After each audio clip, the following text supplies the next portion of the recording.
Assalamualaikum warahmatullahi wabarakatuh. Salam sejahtera untuk adik sanak warga Kota Bengkulu dimanapun berada.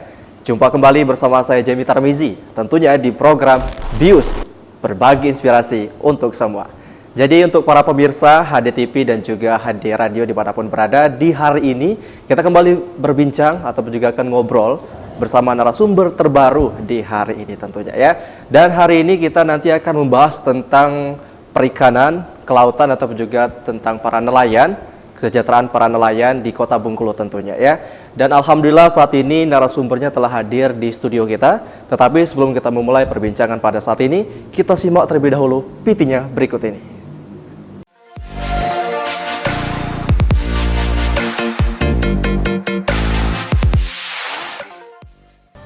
Dinas Kelautan dan Perikanan Kota Bengkulu di bawah kepemimpinan Safriandi, DKP Kota Bengkulu terus berbenah untuk menjaga laut, ikan, hingga kesejahteraan para nelayan. Bermacam program unggulan dan inovasi yang dimiliki DKP Kota Bengkulu, seperti 1001 kapal, 1 juta ikan, dan revitalisasi Pulau Tikus Bengkulu menjadi proyek utama.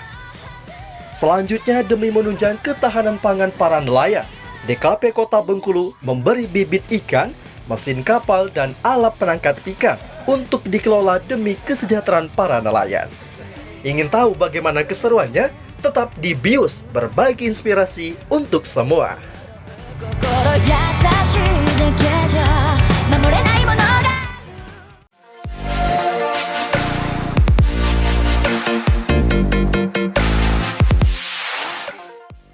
Baik, para pemirsa HDTV dan juga HD Radio dimanapun berada, seperti yang kita saksikan tadi, berikut adalah VT dari Dinas Kelautan dan Perikanan Kota Bengkulu. Dan saat ini telah hadir di studio kita, yaitu Kepala Dinas Perautan dan Perikanan Kota Bengkulu, ada Bapak Safriandi, atau yang lebih dikenal dengan Abang Andi. Ya, seperti apa beliau? Langsung kita sapa kehadiran beliau di studio kita. Assalamualaikum warahmatullahi wabarakatuh, Bang Andi. Waalaikumsalam warahmatullahi wabarakatuh. Apa kabar kita di hari ini? Alhamdulillah sehat. Alhamdulillah, saya sepertinya semangat sekali di hari ini untuk memberikan inspirasi kepada masyarakat Kota Bengkulu tentunya ya. Apa saja kesibukan di tengah pandemi saat ini? Yang jelas untuk masalah pandemi, kita juga selalu mengingatkan ke masyarakat agar tetap menjalankan 3M. Kemudian beberapa kegiatan memang di outdoor ya. Kalau di kelautan memang seluruh kegiatannya ada di luar, bukan di dalam ruangan. Iya. Oke. Baik, buat para pemirsa HDTV dan juga HD Hidayah dimanapun berada, inilah sosok Bang Andi atau Kepala Dinas DKP Kota Bengkulu. Jadi di hari ini kita akan membahas tentang ketahanan pangan untuk masyarakat nelayan, khususnya di Kota Bengkulu. Nah, ini buatnya Kak Andi, bagaimana sih kesibukan di Dinas Kelautan saat ini? Jadi begini, untuk berkaitan dengan kenelayanan, memang harus ada terobosan-terobosan baru. Ya, karena dari awal seperti mencari ikan, kita ganti jadi menangkap ikan. Mencari ikan ini, selama ini nelayan itu mencari di mana titik-titik ada ikan. Nah, untuk itu memang Dinas Kelautan dan Perikanan Bengkulu itu membuatkan program pembuatan rumpon, rumah ikan di tengah laut. Jadi ada beberapa banyak kapal yang mangkrak di Pulau Bai, itu kita akan tarik ke tengah laut. Maka itu akan jadi rumah ikan, dan sehingga nanti nelayan itu bukan lagi mencari, tetapi memang menangkap ikan. Oke, tadi Kak Andi sampaikan bahwa buat kapal-kapal yang mangkrak di Pulau Bai itu ditarik ke tengah laut ya, untuk dimanfaatkan. Apakah itu sudah terrealisasi oleh Dinas DKP Kota Bengkulu? Ya, ini sudah menjadi program. Memang kita kemarin terkendala untuk di pengangkatan kapal tersebut. Mudah-mudahan nanti di tahun 2021 itu bisa dilakukan. Nah, kemudian Dinas Kelautan dan Perikanan Bengkulu ini menginginkan bahwa menjadi bapak angkat ataupun menjadi induk semang ya. Kalau bahasa di masyarakat itu induk semang. Sehingga memang masyarakat ini kalau kita lihat selama ini masyarakat selalu tergantung dengan induk semang. Nah, akhirnya mereka dari tahun ke tahun, mereka dari hari ke hari itu hanya mendapatkan untuk kebutuhan keseharian, tidak pernah meningkatkan kesejahteraan mereka. Oke. Nah, jadi untuk masyarakat Kota Bengkulu, khususnya para nelayan, Jadi Dinas DKP ini selalu memperhatikan nelayan karena nelayan ini adalah bisa dijadikan selalu yang diperhatikan terdepan Iya, gitu ya. karena nelayan ada kesatria di laut kan. Oke. Jadi kesatria di laut. Jadi beruntunglah kalian juga yang menjadi nelayan dan juga jangan berkecil hati kalau kalian itu kerjanya sebagai nelayan karena itu adalah pekerjaan yang sangat mulia juga ya, Sangat Bang? mulia sebab ketika nelayan ini tidak mendapatkan ikan, maka seluruh sektor rumah makan, restoran, kemudian hotel itu jelas tidak akan dapat melayani tamunya karena memang ketersediaan ikan tidak ada. Oke, nah ini kalau untuk nelayan di Kota Bengkulu sendiri yang terdata saat ini ada berapa nelayan?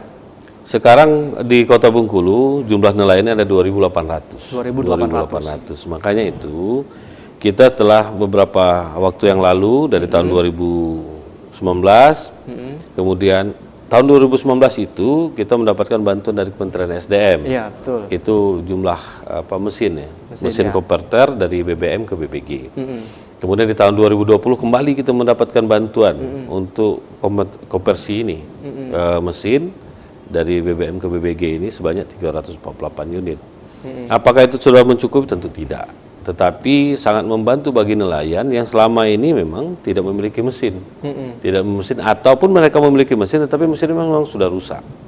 Nah inilah salah satu bentuk kehadiran pemerintah Kota Bengkulu untuk kesejahteraan nelayan. Oke, nah ini tadi Abang menyampaikan bahwa nelayan di Kota Bengkulu telah diberi bantuan berupa mesin. Itu sudah diberikan langsung kepada nelayan dan juga yang berhak untuk mendapatkan itu. Sudah. Apakah ada kriteria masing-masing? Jadi itu sudah diberikan ke nelayan. Itu tadi terdata dengan kita penerimanya itu sekitar 900-an, 900 sampai 1.000 yang memang belum memiliki mesin ataupun mesinnya sudah rusak. Sudah kita berikan itu 500, 500. kurang lebih 500. Jadi mungkin nanti di tahun 2021 ini kita akan kembali mendapatkan bantuan mesin ini. Oke. Nah, tadi pernah Abang sampaikan juga bahwasanya nelayan di Kota Bengkulu ini tersebar ada sekitar 2.800. Nah, ini tersebar di Kota Bengkulu di kawasan mana saja yang paling banyak atau yang selalu diperhatikan atau merata perhatian dari DKP ini? Kalau pemerhatian pemerintah melalui DKP ini keseluruhan. Artinya ada di Malabro, kemudian di Tapak Padri, kemudian di Pulau Bay, Teluk Sepang, dan di perairan lain ya yang di Kota Bengkulu. Nah inilah yang menjadi inspirasi kita ke depan bahwa seluruh nelayan itu harus menjadi bagian daripada bagian yang erat, bagian yang mengikat dengan Dinas Kelautan dan Perikanan. Oke, nah jadi buat kalian semuanya dimanapun berada, terkhusus buat nelayan di Kota Bengkulu, bahwasanya kalian ini adalah kesatria dan juga selalu diperhatikan oleh pemerintah Kota Bengkulu, khususnya Dinas DKP Kota Bengkulu. Nah, jadi buat kalian semuanya yang mungkin pernah berkata-kata, kenapa sih kami di lautan nggak pernah diperhatikan? Itu ternyata bohong semuanya ya, karena DKP itu selalu memperhatikan baik yang di darat. Iya, kita selalu memperhatikan, memang belum maksimal ya, karena belum maksimal, mungkin nanti ke depan lebih maksimal lagi, sehingga memang tersentuh sampai ke lini dan sampai ke rumah tangga. Rumah tangga nelayan. Oke, baik. Nah, itu kan disampaikan oleh Kepala Dinas tadi bahwasanya mereka sangat diperhatikan dan khususnya buat para nelayan. Jadi buat kalian semuanya dimanapun berada, yang semakin penasaran, semakin menarik obrolan kita tentang nelayan dan juga perikanan atau juga kelautan di Kota Bengkulu ini, kita lanjutkan nanti setelah break yang satu ini.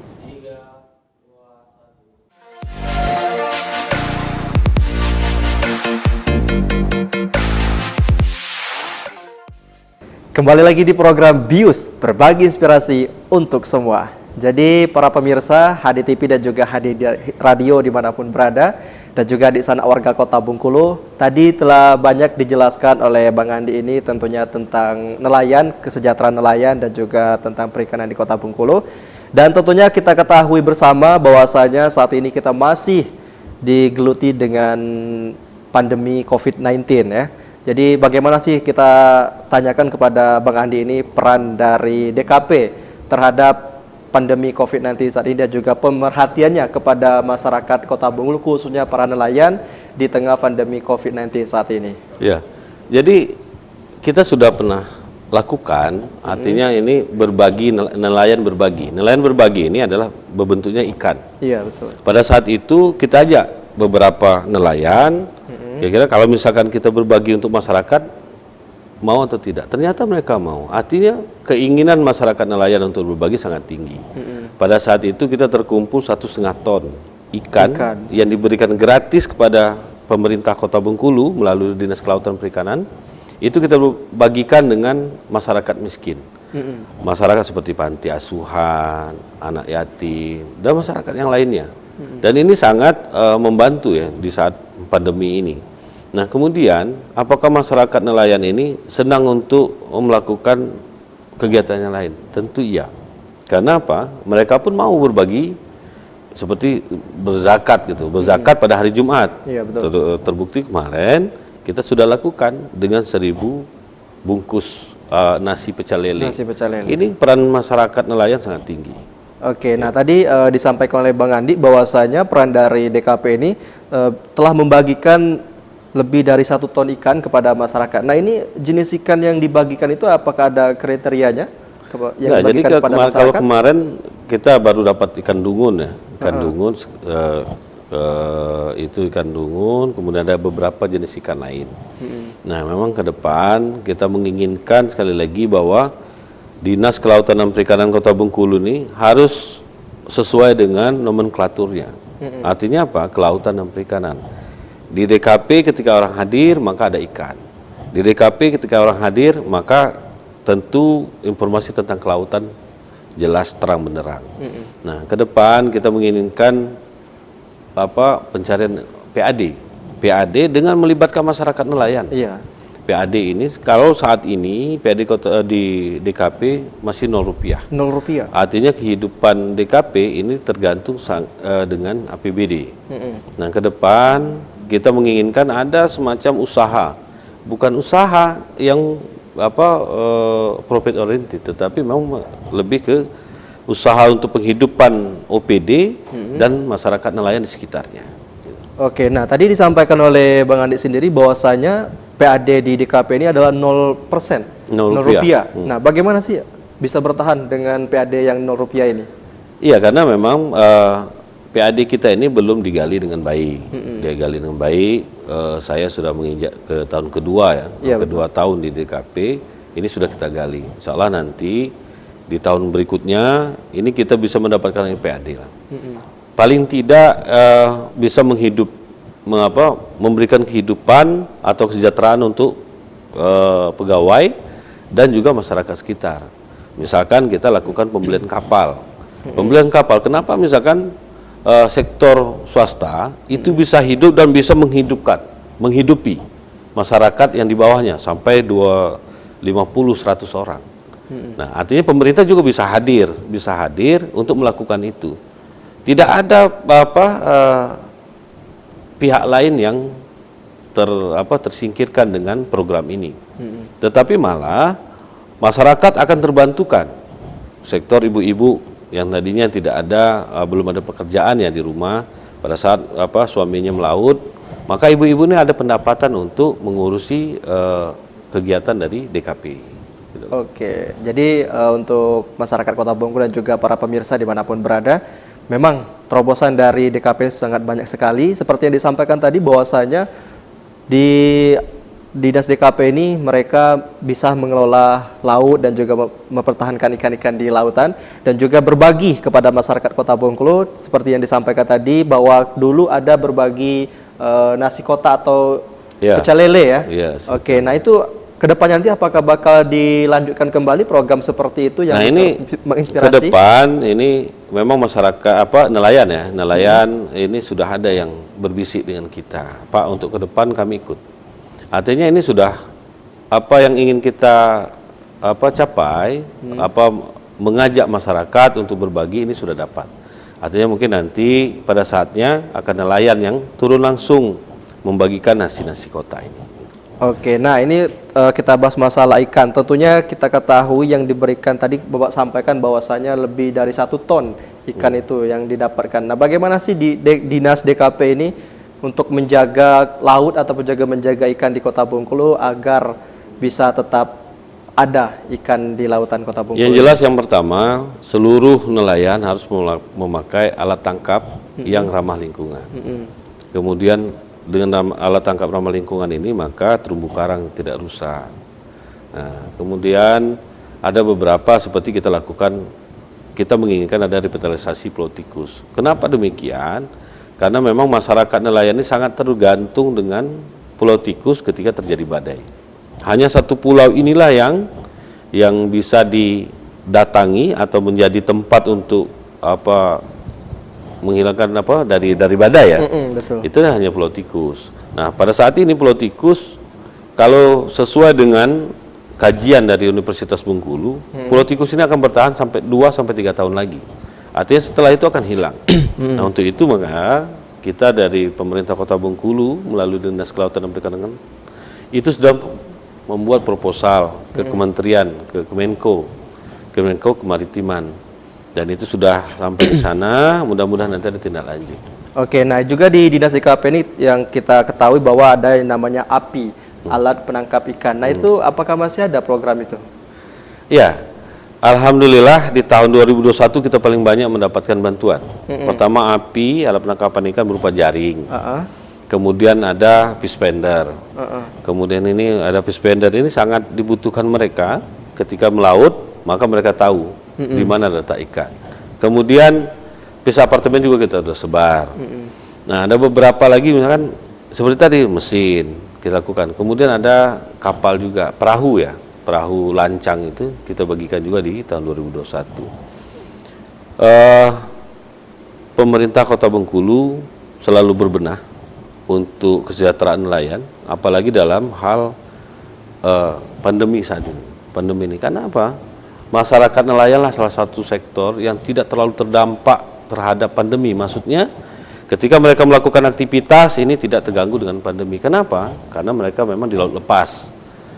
Nah, ini yang harus selalu kita kejar sehingga sektor perikanan ini selalu maju.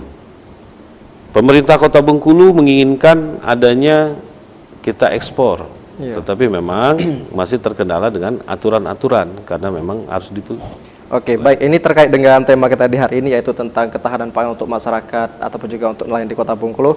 Bagaimana sih untuk pendapat dari Abang sendiri terkait dengan tema kita ini? Apakah bisa terrealisasi dengan ketahanan pangan ini? Optimis bisa dilakukan karena belum pernah kita lakukan dan kami sudah membuat semacam pengajuan proposal bisnis Dinas Kelautan dan Perikanan kepada pemerintah Kota Bengkulu. Nanti dengan Pak Wali akan kita presentasikan bagaimana dana APBD ini ketika digelontorkan di OPD ini pada saatnya akan kembali. Misal contoh kita beli kapal 1 unit 4,5 miliar atau 5 miliar, tetapi PAD kita dapat per tahun misalkan 500 juta. Dan situ sudah kita hitung umur ekonomisnya. Pada tahun ke-5, tahun ke-6, ini insya Allah sudah kembali dana itu. Tetapi memang tidak bisa langsung. Dana itu tahun ke-5, tahun ke-6 bisa BEP dia. Gitu. Oke, baik. Terima kasih untuk Bang Andi dan juga untuk para pemirsa dimanapun berada. Sebelum kita lanjutkan kembali perbincangan kita di hari ini, kita break terlebih dahulu setelah yang berikut ini.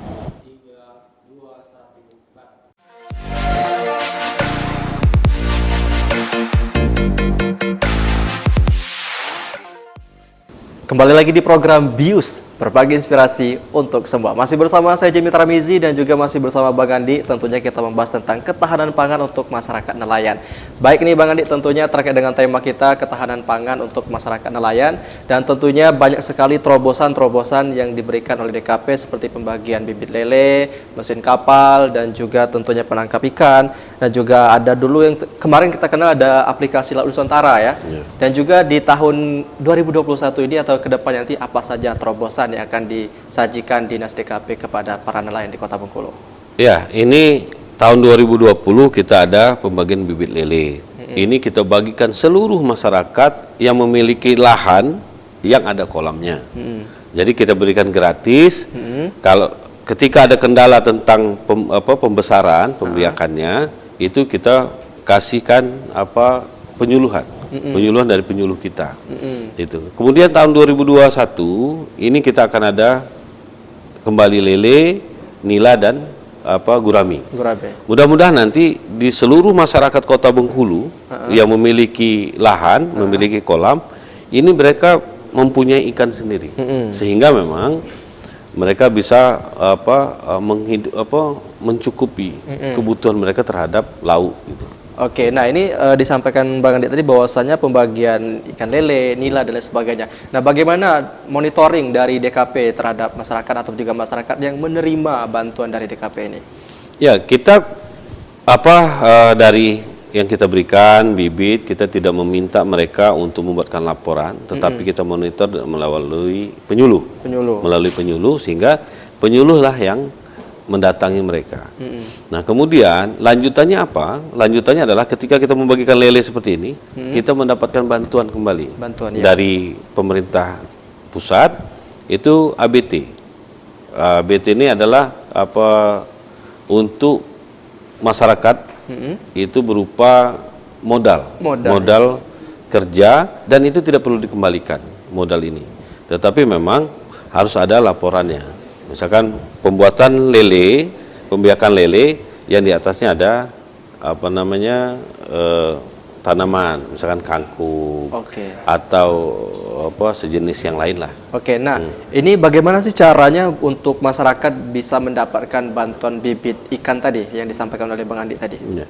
Untuk bibit ikan, masyarakat Kota Bengkulu ini silahkan ajukan ke Dinas Kelautan dan Perikanan Kota Bengkulu. Nanti insya Allah di sekitar bulan Mei itu kita akan lakukan pembagian bibit ini untuk ketahanan pangan kita masing-masing di rumah. Nah, kemudian kalau untuk yang bantuan yang lain seperti ABT itu buat kelompok. Kelompok per RT boleh, kelompok paguyuban boleh. Jadi nanti akan diverifikasi oleh pemerintah pusat. Ya, baik, untuk para pemirsa dan juga pendengar dimanapun berada, tentunya disampaikan Bang Andi tadi, tentunya untuk menjaga ketahanan pangan nelayan di Kota Bengkulu dan juga buat masyarakat Kota Bengkulu yang ingin bibit ikan seperti ikan lele, nila dan sebagainya itu, silakan mengajukan ke DKP ataupun juga Dinas DKP Kota Bengkulu, dan juga insya Allah nanti akan ditindaklanjutin oleh tim DKP akan turun langsung ke lapangan. Insya Allah semuanya akan kebagian bibit ikan ini ya. Insyaallah. Oke, nah juga nih kita ketahui bahwasanya di Kota Bengkulu dikenal itu ada Pulau Tikus ya Bang? Ya, Pulau Tikus ini adalah pulau yang indah juga, yang cantik juga. Nah, ini bagaimana sih peran dari DKP Kota Bengkulu menyikapi Pulau Tikus yang sekarang sangat memprihatinkan juga kondisinya ya? Iya. Pulau Tikus ini di dunia itu hanya ada dua. Satu di Malaysia, kemudian satu lagi di Indonesia. Di Indonesia ada di Bengkulu, dan Pulau Tikus sekarang sangat memprihatinkan karena besaran luasan yang tadinya 2,5 hektar, pada saat ini di tahun 2020 ya terakhir kita lakukan survei itu tinggal 0,5, hanya 0,5 hektar. Nah, kemudian pasti di tahun 2021 pasti sudah menyusut lagi. Nah, bagaimana caranya? Ini memang bisa dilakukan revitalisasi, mengembalikan dataran yang telah ada seperti semula. Nah, ini yang telah kita lakukan. Pertama, kita ajukan ke pemerintah pusat melalui Kemenko Kemaritiman supaya ini dapat bantuan untuk mempertahankan pulau ini. Karena apa? Pulau ini sangat banyak kegunaannya. Pertama adalah menjadi bumper hempasan air laut samudra terhadap Kota Bengkulu. Kemudian yang kedua, yang keseharian adalah kebutuhan nelayan. Ketika terjadi badai, mereka harus kembali ke Pulau Tikus. Karena kan kalau kembali ke daratan itu 4,5 mil. Kalau mereka kembali ke Pulau Tikus cuma 1 mil. Artinya ini sangat membantu.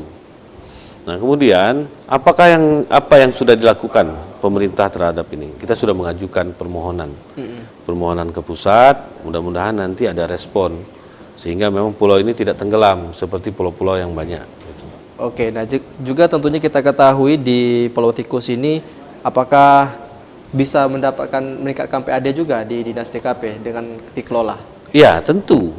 Jadi Pulau Tikus ini kan sekarang 0,4. Kalau kita kembalikan jadi 2,5 hektar, maka nanti di situ kita bisa bangun bungalow. Kemudian kita bangun jetinya. Jangan salah, laut di sekitaran Pulau Tikus itu tidak kalah dengan Bunaken. Ya, betul. Tetapi memang Bunaken lebih jernih lautnya. Tetapi terumbu karang, ikan nemo, kemudian sotong, itu semuanya ada di Pulau Tikul. Bahkan kita memiliki latun ya. Nah, latun ada banyak di situ. Nah, itu tadi yang Abang sampaikan tadi, tentunya itu adalah keindahan laut di Pulau Tikus. Bagaimana juga peran dari DKP untuk menjaga itu agar tidak punah ataupun juga ada oknum-oknum yang jahat? Iya, selalu kita pantau ya. Kita pantau, kita monitoring, dan kita sudah bentuk tim laut. Ada tim laut di DKP, maka tim laut sering berkunjung ke Pulau Tikus untuk memperhatikan itu. Terutama tentang terumbu karang. Kemudian terhadap kelestarian Pulau Tikus sendiri.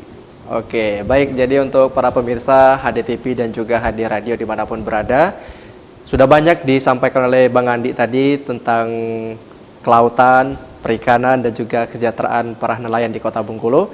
Jadi buat kalian semuanya yang lagi simak kita di saat ini, yang juga membutuhkan bantuan, baik itu bibit ikan, ataupun juga alat penangkap ikan dan lain sebagainya, silakan kalian bisa datang ke Dinas DKP Kota Bengkulu atau bisa juga langsung mengontak Bang Andi ini ya. Boleh. Oke, nah sebelum kita tutup di hari ini, silakan nih Bang Andi untuk statementnya ataupun juga pesan kesannya untuk masyarakat Kota Bengkulu, khususnya para nelayan di Kota Bengkulu. Ya, bagi saudara-saudaraku masyarakat nelayan, pemerintah Kota Bengkulu melalui Dinas Kelautan dan Perikanan ini sangat mengapresiasi atas hasil kerja nelayan selama ini, tetapi mari kita tingkatkan nanti ke depan ini lebih produktif lagi. Bahkan ikan bukan hanya untuk konsumsi, tetapi ikan bisa menghasilkan, bisa kita ekspor ke luar negeri untuk mendapatkan kesejahteraan kita yang lebih. Teruslah bekerja, karena masyarakat nelayan adalah ksatria di laut. Oke, baik. Terima kasih buat Bang Andi kebersamaannya di siang hari ini. Mudah-mudahan apa yang kita sampaikan di hari ini bisa beropa dan juga ada feedbacknya untuk DKP Kota Bengkulu, dan juga kita bersama-sama menjaga ketahanan pangan para nelayan dan juga menjaga laut kita, khususnya ikan-ikan juga, karena ini bisa menjaga ketahanan pangan kita masyarakat Kota Bengkulu ya. Terima kasih Bang Andi waktunya di hari ini. Dan juga terima kasih buat para pemirsa dimanapun berada. Mudah-mudahan kita di lain waktu kesempatan kembali berjumpa lagi, dan juga tentunya dengan pembahasan yang lebih menarik lagi untuk menginspirasi masyarakat Kota Bengkulu dimanapun berada. Akhir kata, wassalamualaikum warahmatullahi wabarakatuh. Salam.